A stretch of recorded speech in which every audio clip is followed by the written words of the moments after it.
지민시한국 국제학교 학생 여러분들, 이번 시간에는 5단원 중에서 중단원 2단원 시장경제와 경제주체의 역할에 대해서 배워보도록 하겠습니다. 지난 시간까지 시장경제체제가 무엇인지에 대해서 배웠었죠. 이번 시간에는 그 시장경제체제가 어떠한 한계가 있는지에 대해서 이야기해 보도록 합시다. 자, 이번 시간의 학습 목표는 시장경제체제가 가지고 있는 한계를 파악하고 그 다음에 그 한계에 대한 대응 방안을 제시하는 것이 학습 목표입니다. 잠깐만요. 자, 시장경제의 한계에는 크게 나눠서 두 가지로 볼 수가 있는데요.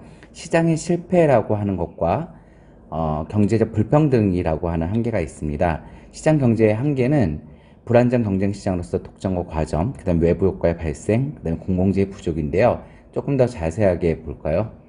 시장의 실패라는 말은 시장이 실패를 했다는 뜻입니다. 그러면 목적어가 필요하죠. 시장이 무엇을 실패했는데, 시장이 경제 문제 해결을 실패했습니다. 그럼 경제 문제가 뭐냐? 우리 앞에서 잠깐 언급을 했었어요. 뭐냐면은 무엇을 얼마나 생산할 것인가, 어떻게 생산할 것인가, 누구를 위해 생산할 것인가 라고 하는 것이었거든요. 이것을 잘 해결하는 것은 뭐냐면은 자원의 최적 배분이라 그래요. 그러니까 무엇을 생산해야 될까요? 그 사회가 필요한 것을 생산해야겠죠. 불필요한 것을 생산하게 되면 낭비, 자원이 효율적으로 사용된 게 아니죠. 얼마나 생산되어야 할까요? 필요한 만큼 생산해야겠죠. 적게 생산해도 효율적으로 배분된 것이 아니고 더 많이 생산해도 효율적으로 배분된 것이 아니죠. 어떻게 생산해야 될까요? 싸고 좋게 생산해야겠죠. 생산비를 가장 줄여서 생산해야겠죠. 누구를 위해 생산해야 될까요? 필요한 사람을 위해서 생산해야겠죠. 근데 여기서 이제 좀 어려운 개념이 나오게 돼요. 누구를 위해서라고 하는 것은 결국 살 수 있는 사람이죠. 살 수 있는 사람. 살 수 있다는 뜻은 그 사람이 소득이 있어야 된다는 뜻이죠. 소득이 있어야지 자신이 필요한 것을 살 수 있으니까. 그래서 이 누구를 위해서라고 하는 것은 결국 소득 분배 문제로 나타나게 됩니다. 그래서 이제 이것을 경제가, 그 시장 경제 체제가 실패를 했다는 뜻이에요. 그래서 이 시장의 실패와 경제적 불평등이라고 하는 것이 시장 경제의 한계라고 얘기할 수 있습니다. 그러면 자, 시장의 실패, 첫 번째 독과점 문제를 좀 생각해 볼게요. 독과점이라고 하는 것은 독점 플러스 과점을 합친 말이에요. 독점은 이제 홀로 독이 나와 있으니까 하나밖에 없는 것일 테고요. 과점이라고 하는 것은 이제 적다라는 뜻이에요. 자, 그래서 여러분들 독점은 영어로 이제 모노폴리라고 합니다. 모노폴리는 게임 이름이기도 하죠. 보드게임 이름이기도 한데 어떤 땅을 사고 그 땅 옆에 있는 곳을 다 내 땅으로 만들고 결과적으로는 그 보드게임에 있는 모든 땅을 다 내 땅으로 만드는, 그렇게 해서 그 사람이 이기는 게임이거든요. 모노폴리라고 하고요. 이 모노라고 하는 것은 하나라는 뜻이에요. 그래서 모노크러시라고 하게 되면 이제 독재 정치를 의미하기도 합니다. 과점이라는 것은 올리고라는 말인데요. 올리고라는 말 거의 잘 안 쓰고요. 우리가 알고 있는 것은 이제 올리고당을 쓰죠. 그때 그 올리고당에서의 올리고당이라고 하는 것은 과당이라는 말을 써요. 과당이라고 하는 것은 그러니까 당의 종류인데 그러니까 뭐 설탕 같은 거를 당이라고 하잖아요. 그 단당류가 있고 다당류가 있는데, 그 당수가 적게 뭐 2개, 3개, 4개, 5, 6개 뭐 요 정도 있는 것들은 이제 과당류라고 얘기를 한다고 합니다.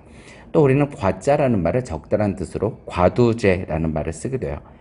오리고키라고 하죠. 그러니까 여기 보면 ARCYCH 요것은 이제 아크 같은 경우는 정치체제를 얘기하는 거거든요. 그러니까 몇몇의 사람들에 의해서 운영되는 정치체제를 과두제 이렇게 얘기하거든요. 그러니까 독점이라고 하는 것은 하나의 기업, 과점이라고 하는 것은 여러 개의 기업이 시장을 지배하는 그러한 모습들이죠. 실질적으로 우리가 알고 있는 많은 기업들이 이 독과점이에요. 스마트폰 뭐 만드는 회사 몇 개 안 되잖아요. 그다음 우리가 신는 신발들, 유명한 신발들도 사실 그렇게 많지 않고요. 그래서 이런 독과점이 나타나게 될 경우 어떤 문제가 발생하냐면 이 기업 외에 다른 기업들이 진입할 수 없기 때문에 이 기업에서 자신들의 기업의 최대 이윤을 얻을 수 있을 만큼 가격을 올리거나 공급량을 조절하게 되는, 그래서 결과적으로 소비자가 피해를 받게 되는 그런 경우가 생기죠. 특히 과점에서는 담합이라고 하는 현상들이 나타나게 돼요. 카르텔이라는 말도 쓰는데요. 우리 같이 가격을 올리자. 만약에 어떤 기업이 세 개가 있는데 두 개 기업이 가격을 올리고 한 개 기업이 가격을 올리지 않게 되면 소비자는 가격을 올리지 않은 기업 물건들을 사겠죠. 그렇기 때문에 가격을 두 개 기업이 올리기가 어려워요. 반면에 하나의 기업이 올리고 두 개의 기업이 안 올리게 되면 당연히 하나의 기업은 자기 물건이 팔리지 않을 것을 알기 때문에 가격을 낮출 수밖에 없죠. 그래서 가격을 올리고 싶으면 모든 기업이 같이 올리게 돼요. 그럼 마치 뭐가 돼? 독점 기업과 같은, 독점 시장과 같은 효과가 나타나게 됩니다. 그래서 이런 독과점은 특정한 경제력을 갖고 있는 기업이 시장을 지배하게 되고 그에 따라서 대부분의 경우는 그 사회가 필요한 양보다 적은 양이 생산되고 소비자들은 비싸게 사게 되는 현상들이 나타나게 됩니다. 다시 말해서 자원이 효율적으로 배분되지 않게 되는 것이죠. 예를 들어보게 되면 이제 우리나라의 카카오 같은 경우가 SNS 독점에 따라서 택시라든지 각종 어떤 산업 부분에 있어서 독점 형식을 나타나게 되었어요. 이에 따른 많은 문제들이 나타났었고요. 그래서 정치권에서는 이 문제를 해결하기 위해서 경고를 조치를 하게 되고 또 카카오에서는 그에 대한 어떤 시장에서는 빠지겠다라든지 어떻게 바꾸겠다라든지 이런 현상들이 나타나기도 했었죠. 메로나가 왜 비싸나 봤더니 아이스크림 회사가 담합을 했더라 이런 말들. 또 여기 보게 되면은 그래서 이제 운송업체들이 담합을 해가지고선 비싸게 받기 때문에 정부에서 공정위에서 과징금을 물려서 그 담합 행위를 못하게 만든다든지 이런 식으로 해결을 하고 있습니다. 두 번째는 공공재가 부족해져요. 공공재라는 말은요, 그 베트남에서도 제가 이제 그 공중화장실을 가봤는데요, 그 나베 공공 이렇게 되어 있더라고요. 그러니까는 우리가 이제 공공재라고 성조 없이 읽지만 사실상 공공재 이렇게 읽잖아요. 그러니까는 공공이라고 하는 것은 이렇게 쓰고요. 여럿이 사용하고 여러 명이 필요로 하는 그런 것들을 우리는 공공기물, 뭐 공공장소 이렇게 말을 쓰는 것이죠. 공공재라고 하는 것은 누구든지 별다른 비용을 치르지 않고 언제든지 이용할 수 있는 재화와 서비스를 얘기합니다. 예를 들면 치안, 국방, 소방, 가로등, 도로 이런 것들이죠. 자, 공공재의 특징은 대가를 지불하지 않아도 누구든지 사용해요. 무슨 말이냐? 불이 났어. 근데 불이 나게 되면 소방서에서 출동을 해서 모든 사람들을 구출하죠.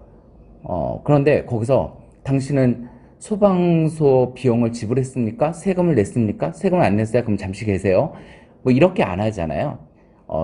강도야, 도둑이야 하게 되면 경찰이 그 사람이 세금을 냈는지 안 냈는지에 관계없이 그 사람을 보호해 주게 되죠. 자, 이런 것을 비배제성이라고 얘기해요.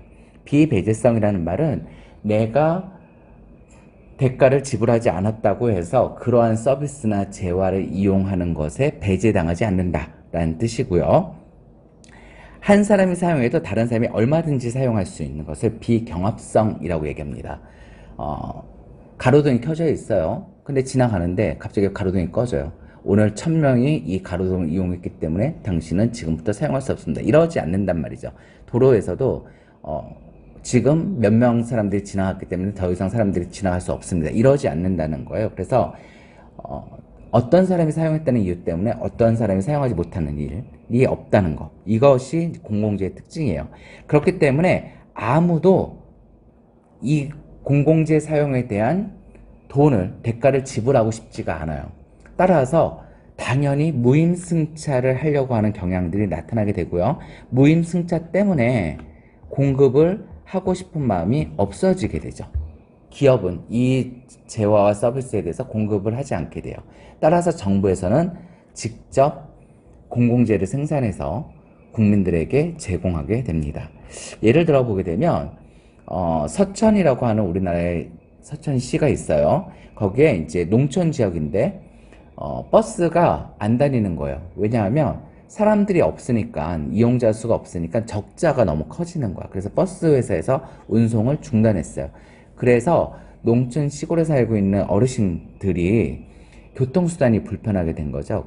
따라서 수천시에서는 예, 수천시에서는 이 택시를 만들어서 이용자들은 100원, 거의 거저이죠. 공짜인 거죠. 이 거저 이용하게 하고 정부에서 이 운송수단을 제공해 주는 그런 방법을 사용하기도 합니다. 다시 말해서 직접 제공해 주는 것이죠. 시장경제에 맡기지 않는다는 뜻이에요. 자, 마지막으로 외부 효과가 발생하게 돼요. 굉장히 어려운 개념이고요.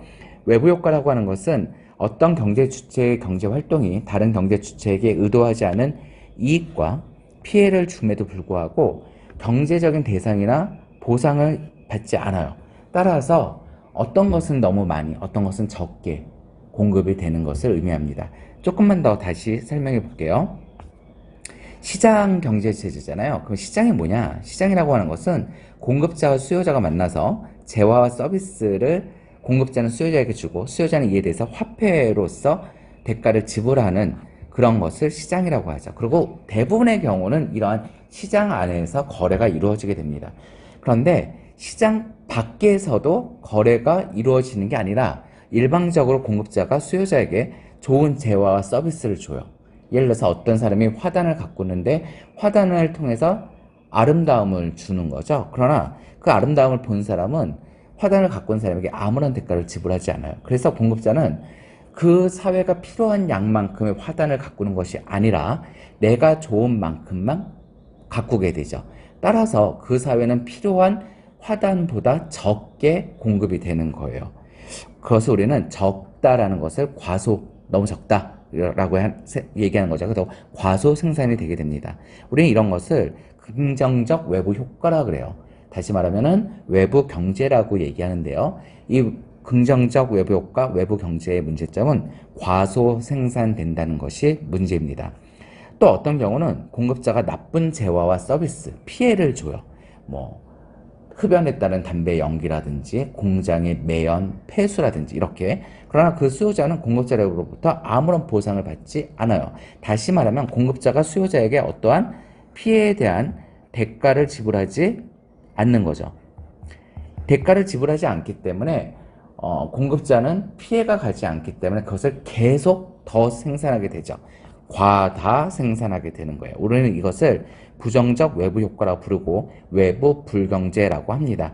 이것은 시장 안에서 무언가를 주고 받는 관계가 아니라 시장 밖에서 일방적으로 주고 일방적으로 이익을 보거나 피해를 받았음에도 불구하고 대가를 받거나 피해에 대한 보상을 요구하지 못하는 그러한 상황인 것이죠. 우리는 이것을 externality, 그러니까 외부성, 밖에 있는 영역이라고 얘기를 하는 거예요. 이것을 이제 외부 효과라고 발생하게 됩니다. 다시 말해서 자원이 효율적으로 어떻게 필요한 만큼 생산되어야 함에도 불구하고 적게 생산되거나 많이 생산되는 현상을 의미하죠.